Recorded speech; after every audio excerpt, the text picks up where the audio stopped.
ಕುಮಾರಸ್ವಾಮಿ ಮತ್ತು ಹಳೆ ಫ್ರೆಂಡ್ಸ್ ನಡುವೆ ಕೆಸರು ಕಾಳಗ ಯಾವ ರೀತಿ ನಡೀತಾ ಇದೆ, ಎಲ್ಲಿ ತನಕ ಬಂತು? ಕುಮಾರಸ್ವಾಮಿ ಅವರು ನಿನ್ನೆ ಹೇಳಿದ್ರು, ಜಮೀರ್ ಮತ್ತು ಆ 4 ಜನರ ಜೊತೆಗೆ ಇದ್ದಿದ್ದು ನನ್ನ ಬದುಕಿನ ಕರಾಳ ದಿನಗಳು ಮತ್ತು ಈಗ ನಾನು ಕೊಚ್ಚೆಯಿಂದ ಕೆಸರಿಂದ ದೂರ ಇದ್ದೀನಿ, ಸಹವಾಸ ಸಾಕು ಅಂತೆಲ್ಲ ಅರ್ಥ ಬರೋ ರೀತಿಯಲ್ಲಿ ಹೇಳಿದ್ರು. ಯಾರ ಹೆಸರನ್ನು ಮೆನ್ಷನ್ ಮಾಡಿರ್ಲಿಲ್ಲ, ಜಮೀರ್ ಅಹಮದ್ ಖಾನ್ ಒಬ್ಬರ ಹೆಸರನ್ನು ಬಿಟ್ಟು 4 ಜನ ಅಂತ ಹೇಳಿದ್ರು. ಆದ್ರೆ ಈಗ ಮುಂದುವರೆದ ಭಾಗವಾಗಿ ಪಂಚರ್ ವೆಲ್ಡಿಂಗ್ ಮಾಡೋರ ಓಟು ನಿಮಗೆ ಯಾಕೆ ಅಂತ ಕುಮಾರಸ್ವಾಮಿ ಅವರಿಗೆ ಮತ್ತೆ ತಿರುಗೇಟ್ ಕೊಟ್ಟಿದ್ದಾರೆ ಜಮೀರ್ ಅಹಮದ್ ಖಾನ್ ಅವರು. ನನ್ನ ಹೇಳಿಕೆಯಿಂದ ಡ್ಯಾಮೇಜೇ ಆಗಿಲ್ಲ ಸಿಪಿ ಯೋಗೇಶ್ವರ್ ಅವರಿಗೆ ಅನ್ನೋದು ಅವರ ಮಾತು. ಕೆಸರೋ ಕೊಚ್ಚೆಯೋ ಚರ್ಚೆ ಆಗ್ಲಿ, ನಾವು ಅವರಂತೆ ಚಿಲ್ಲರೆ ರಾಜಕಾರಣಿಗಳಲ್ಲ ಅನ್ನೋದು ಸಚಿವ ಚಲುವರಾಯಸ್ವಾಮಿ ಅವರು ಸವಾಲು. ಇಷ್ಟು ಮಾತ್ರ ಅಲ್ಲ, ಬಹಿರಂಗ ಚರ್ಚೆಗೆ ಬನ್ನಿ, ಪಂಥಾಹ್ವಾನವನ್ನ ಸೆಷನ್ ಅಲ್ಲಿ ಕೊಡ್ತೀನಿ, ಯಾರು ಎಂಥವ್ರು ಅನ್ನೋದು ಗೊತ್ತಾಗ್ಬಿಡುತ್ತೆ ನೋಡೋಣ ಅನ್ನೋದು ಚಲುವರಾಯಸ್ವಾಮಿ ಅವ್ರ ಮಾತು. ಹಾಗಾದ್ರೆ ಈ ಫೈಟಿಂಗ್ ಯಾವ ಹಂತಕ್ಕೆ ಹೋಗಿದೆ, ಇವತ್ತಾದಂತಹ ಡೆವಲಪ್ಮೆಂಟ್ ಏನು, ಡೀಟೇಲ್ಸ್ ಇದೆ, ನೋಡ್ಕೊಂಡು ಬರೋಣ ಬನ್ನಿ. ಕುಮಾರಸ್ವಾಮಿ ಅಂಡ್ ಹಳೆ ಫ್ರೆಂಡ್ಸ್ ವಿರುದ್ಧ ಕೆಸರು ಕಾಳಗ, ಎಚ್ಡಿಕೆಗೆ ಮತ್ತೆ ತಿರುಗೇಟು ಕೊಟ್ಟ ಜಮೀರ್. ಪಂಚರ್ ವೆಲ್ಡಿಂಗ್ ಮಾಡೋರ ಓಟು ನಿಮ್ಗೆ ಯಾಕೆ, ಇದು ಕರಿಯ ಅಂತ ಟೀಕಿಸಿದ್ದ ಸಚಿವ ಜಮೀರ್ ಅಹಮದ್ಗೆ ಮೊನ್ನೆ ಕೇಂದ್ರ ಸಚಿವ ಕುಮಾರಸ್ವಾಮಿ ಕೊಟ್ಟ ತಿರುಗೇಟು. ಪಂಚರ್ ಹಾಕೋರು ವೆಲ್ಡಿಂಗ್ ಮಾಡೋರು ನಮ್ಮ ಕುಟುಂಬವನ್ನ ಖರೀದಿಸೋಕೆ ಸಾಧ್ಯನಾ ಅಂತ ಕುಮಾರಸ್ವಾಮಿ ಪ್ರಶ್ನೆ ಮಾಡಿದ್ರು. ಈಗ ಇದೇ ವಿಚಾರ ಮುಂದಿಟ್ಕೊಂಡು ಕುಮಾರಸ್ವಾಮಿ ಮೇಲೆ ಮತ್ತೆ ಜಮೀರ್ ಅಹಮದ್ ಖಾನ್ ಮುಗಿಬಿದ್ದಿದ್ದಾರೆ. ನಾನು ದೇವೇಗೌಡರ ಕುಟುಂಬವನ್ನ ಖರೀದಿಸ್ತೀನಿ ಅಂತ ಹೇಳಿಲ್ಲ, ಮುಸ್ಲಿಂ ಓಟು ಬೇಡ ಅಂತ ದುಡ್ಡು ಕೊಟ್ಟು ಖರೀದಿ ಮಾಡ್ತಾ ಇದ್ದೀರಿ, ಇದು ಎಷ್ಟು ಸರಿ ಅಂತ ಪ್ರಶ್ನೆ ಮಾಡಿದ್ದೀನಿ. ಪಂಚರ್ ಹಾಕೋರು ವೆಲ್ಡಿಂಗ್ ಮಾಡೋರ ಬಗ್ಗೆ ಲಘುವಾಗಿ ಮಾತನಾಡಿರೋ ನೀವು ಈಗ ಯಾಕೆ ಓಟ್ ಕೇಳ್ತೀರಿ ಅಂತ ಜಮೀರ್ ಪ್ರಶ್ನಿಸಿದ್ದಾರೆ. ನಾನು ದೇವೇಗೌಡರು ಕುಟುಂಬ ಖರೀದಿ ಮಾಡ್ತೀನಿ ಅಂತ ಹೇಳಿಲ್ಲ.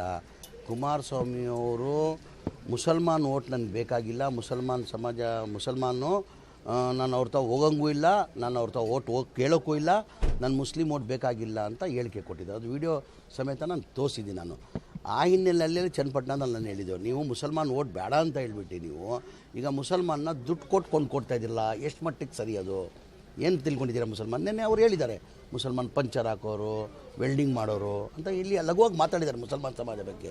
ಅದು ಪಂಚರ್ ಹಾಕೋರು ವೆಲ್ಡಿಂಗ್ ಮಾಡೋರು ತಾವು ಏನಿಗೆ ಹೋಗ್ರಿ ಮಾತಾ ಕೇಳ್ತೀರಾ ನೀವು? ಅದು ನನ್ನ ಪ್ರಶ್ನೆ. ನೆನ್ನೆನೂ ಹೇಳಿದ್ದಾರೆ ಅವರು, ವೆಲ್ಡಿಂಗ್ ಮಾಡೋರು ಪಂಚರ್ ಹಾಕೋರು ಎಲ್ಲ ಆಯ್ತಪ್ಪ, ನಮ್ಮ ಸಮಾಜ ಭಾಳ ಬಡತನ, ಕೂಲಿ ಮಾಡೋರು ವೆಲ್ಡಿಂಗ್ ಮಾಡೋರು ಪಂಚರ್ ಮಾಡೋರು ನಾವೆಲ್ಲ. ಕುಮಾರಸ್ವಾಮಿಗೆ ಅದೇ ಪ್ರಶ್ನೆ. ನನ್ನ ಹೇಳಿಕೆಯಿಂದ ಡ್ಯಾಮೇಜೇ ಆಗಿಲ್ಲ, 20,000 ಮತಗಳ ಅಂತರದಿಂದ ಗೆಲ್ತಾರೆ ಹೆಂಗಂತ ಜಮೀರ್ ಅಹಮದ್ ಭವಿಷ್ಯ ನುಡಿದಿದ್ದಾರೆ. ಕುಮಾರಸ್ವಾಮಿಯನ್ನ ಕರಿಯ ಅಂತ ಜಮೀರ್ ಕರೆದಿದ್ದಕ್ಕೆ ಚನ್ನಪಟ್ಟಣದಲ್ಲಿ ಒಕ್ಕಲಿಗ ಮತಗಳು ಕೈತಪ್ಪಬಹುದು ಅಂತ ಯೋಗೇಶ್ವರ್ ಹೇಳಿಕೆ ಕೊಟ್ಟಿದ್ರು. ಇದಕ್ಕೆ ಸ್ಪಷ್ಟನೆ ಕೊಟ್ಟಿರುವ ಜಮೀರ್, ನನ್ನ ಹೇಳಿಕೆಯಿಂದ ಚನ್ನಪಟ್ಟಣದಲ್ಲಿ ಏನೂ ಆಗಲ್ಲ, 3 ದಿನ ನಾನು ಪ್ರಚಾರ ಮಾಡಿದ್ದು ಯೋಗೇಶ್ವರ್ 18,000ದಿಂದ 20,000 ಮತಗಳ ಅಂತರದಿಂದ ಗೆಲ್ತಾರೆ ಅಂತ ಭವಿಷ್ಯ ನುಡಿದಿದ್ದಾರೆ. ಜಮೀರ್ ಅವ್ರು ಬಂದಿದ್ದು ಅನುಕೂಲ ಆಯಿತು, ಹೇಳಿಕೆಯಿಂದ ಎಲ್ಲೋ ನಷ್ಟನೂ ಆಗಿರ್ಬೋದು ಅಂತ ಹೇಳಿದ್ದಾರೆ. ಫಸ್ಟ್ ಪ್ಲಸ್ ಅಂತ ಹೇಳಿದ್ದು, ಜಮೀರ್ ಅವ್ರು ಬಂದಾದ್ಮೇಲೆ ನಮ್ಗೆ ಇಲ್ಲಿ ಪ್ಲಸ್ ಆಗಿದೆ, ಸ್ವಲ್ಪ ಇದು ಹೇಳಿಕೆಯಿಂದ ಇದಾಗಿದೆ. ನಾನು ಹೇಳ್ತಾ ಇದ್ದೀನಿ, ಬರ್ದಿಕ್ಕೊಳ್ಳಿ, ಇವತ್ತು ಏನೇನು ಆಗಲ್ಲ. ಚನ್ನಪಟ್ಟಣದಲ್ಲಿ 3 ದಿನ ನಾನು ಪ್ರಚಾರ ಮಾಡಿದ್ದೀನಿ. ಯೋಗೇಶ್ವರು 18ರಿಂದ 20,000 ಅಂತರದಲ್ಲಿ ಯೋಗೇಶ್ವರ್ ಗೆಲ್ತಾರೆ. ಬರ್ದಿಕೊಳ್ಳಿ. ಕೆಸರು ಕೊಚ್ಚೆಯೋ ಚರ್ಚೆ ಆಗ್ಲಿ, ನಾವು ಅವರಂತೆ ಚಿಲ್ಲರೆ ರಾಜಕಾರಣಿಗಳಲ್ಲ, ಬಹಿರಂಗ ಚರ್ಚೆಗೆ ಚಲುವರಾಯಸ್ವಾಮಿ ಸವಾಲು. ಕುಮಾರಸ್ವಾಮಿ ಮೇಲೆ ಹಳೆಯ ದೋಸ್ತಿಗಳು ಮುಗಿಬಿದ್ದಿದ್ದಾರೆ. ನಿನ್ನೆ ಬಾಲಕೃಷ್ಣ ವಾಗ್ದಾಳಿ ನಡೆಸಿದ್ದ ಬೆನ್ನಲ್ಲೇ ಇವತ್ತು ಚಲುವರಾಯಸ್ವಾಮಿ ಕೆಂಡ ಕಾರಿದ್ದಾರೆ. ನಾವು ಕೆಸರೆರ್ಚಿದ್ವೋ, ಅವರು ಕೊಚ್ಚೆನೋ ಚರ್ಚೆ ಆಗ್ಲಿ, ನಾವು ಅವರಂತೆ ಚಿಲ್ಲರೆ ರಾಜಕಾರಣ ಮಾಡೋದಿಲ್ಲ. ಸಾರ್ವಜನಿಕವಾಗಿ ಹೇಳೋದಕ್ಕಿಂತ ಒಂದಿನ ಅಧಿವೇಶನದಲ್ಲಿ ಚರ್ಚೆ ಆಗ್ಲಿ ಅಂತ ಚಲುವರಾಯಸ್ವಾಮಿ ಸವಾಲೆತ್ತಿದ್ದಾರೆ. ಚಿಲ್ಲರೆ ರಾಜಕಾರಣ ಮಾಡಕ್ ರೆಡಿಯಿಲ್ಲ. ಕುಮಾರಸ್ವಾಮಿ ಅವ್ರ ತರ ಚಿಲ್ಲರೆ ರಾಜಕಾರಣ ಮಾಡೋದಕ್ಕೆ ಈ ಥರ ಸ್ಟೇಟ್ಮೆಂಟ್ ಕೊಡಲಿಕ್ಕೆ ನನಗೆ ಮನಸ್ಥಿತಿ ಒಪ್ಪಲ್ಲ. ನಾವು ಕೆಸರು ಹೆಚ್ಚಿದ್ವೋ, ನಾವು ಕೊಳಚೆನೋ, ಇನ್ನೊಬ್ರು ಕೊಳಚೆನೋ, ಈಗ ನಾನು ಪಬ್ಲಿಕ್ನಲ್ಲಿ ಹೇಳ್ತಕ್ಕಂಥದ್ಕಿಂತ ಅಸೆಂಬ್ಲಿ ಒಳಗೆ ಹೇಳಿದ್ರೆ ರೆಕಾರ್ಡ್ಗೆ ಹೋಗುತ್ತೆ. ಸತ್ಯನ 4 ದಿವಸ ಮುಂದಿನ ಪೀಳಿಗೆನೂ ಸಹ ಚರ್ಚೆ ಮಾಡ್ತಾರೇನೋ. ನಾವು 5 ಜನ ಕೂತ್ಕೋತೀವಿ, ಅವರು ಒಬ್ಬರು ಬರಲಿ, ಎದುರುಗಡೆ ಒಂದು ಮೀಟ್ ಆಗ್ಬಿಡ್ಲಿ. ಜಮೀರ್ ಹೇಳಿಕೆಗೆ ಡಿಕೆಶಿ ಆಕ್ಷೇಪ, ಶಿಸ್ತು ಕ್ರಮಕ್ಕೆ ಮುಂದಾಗ್ತಾರಾ ಡಿಕೆ? ಈ ಎಲ್ಲಾ ಬೆಳವಣಿಗೆ ಮಧ್ಯೆ ಜಮೀರ್ ಹೇಳಿಕೆಗೆ ಡಿಸಿಎಂ ಡಿಕೆ ಶಿವಕುಮಾರ್ ಆಕ್ಷೇಪ ವ್ಯಕ್ತಪಡಿಸಿದ್ದಾರೆ. ಬಣ್ಣದ ಬಗ್ಗೆ ನಿಂದನೆ ಸರಿಯಲ್ಲ ಅಂತ ಡಿಕೆ ಹೇಳಿದ್ದಾರೆ. ಶಿಸ್ತು ಕ್ರಮ ಕೈಗೊಳ್ತೀರಾ ಅನ್ನೋ ಪ್ರಶ್ನೆಗೆ ನೋಡೋಣ ಅಂತ ಡಿಕೆ ಹೇಳಿದ್ದಾರೆ.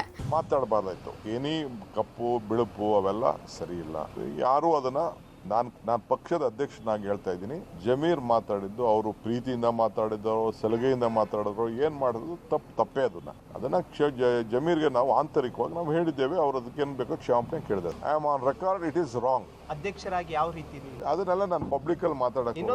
ಒಟ್ನಲ್ಲಿ ಕರಿಯಾಕುಳ ಫೈಟ್ ಜೋರಾಗಿದ್ದು ಮುಂದಿನ ದಿನಗಳಲ್ಲಿ ಇದು ಇನ್ನಷ್ಟು ತೀವ್ರತೆ ಪಡೆಯುವ ಸಾಧ್ಯತೆ ಇದೆ. Bureau report, public TV. ಸಾಮಾನ್ಯವಾಗಿ ಎಲೆಕ್ಷನ್ ಬಂತು ಅಂತಂದ್ರೆ ಈ ತರದ ಏಟು ಎದುರೇಟು ಇವೆಲ್ಲವೂ ಕೂಡ ಇದ್ದೇ ಇರುತ್ತೆ. ಎಲೆಕ್ಷನ್ ಟೈಮ್ನಲ್ಲಿ ಅವೆಲ್ಲ ಎಂಟರ್ಟೈನ್ಮೆಂಟ್ ಅಂತ ಅನ್ಕೋಬೇಕು.